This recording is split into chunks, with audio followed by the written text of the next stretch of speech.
আসসালামু আলাইকুম রহমতুল্লাহ। প্রিয় শিক্ষার্থীরা, আজকে আমরা এক থেকে মৌলিক সংখ্যাগুলো 1 থেকে 20 পর্যন্ত মৌলিক সংখ্যাগুলো শিখব।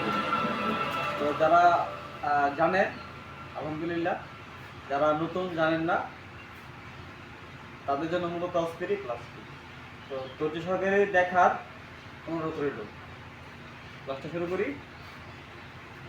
1 থেকে 20 পর্যন্ত মৌলিক সংখ্যাগুলো 2, 3, 5, 7, 11, 13, 17, 19 এই 8টা হলো কি মৌলিক সংখ্যা। এখন মৌলিক সংখ্যা কিভাবে লেখা হবে এগুলা ফিক্স। তো আমরা সহজ কথা বলতে গেলে একাধিকবার ভাগ যায় না। হ্যাঁ, একাধিকবার ভাগ যায় না মানে একবারের বেশি ভাগ যায় না, যেগুলা সেগুলো কি মৌলিক সংখ্যা। আর যেগুলোর মধ্যে একাধিকবার ভাগ যায় সেগুলো মৌলিক সংখ্যা না। ঠিক আছে?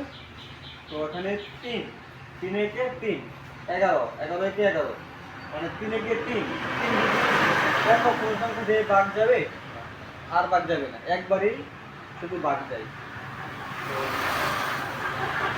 যেগুলা একাধিকবার ভাগ যায় না সেগুলো কি মৌলিক সংখ্যা। ঠিক আছে? আসসালামু আলাইকুম।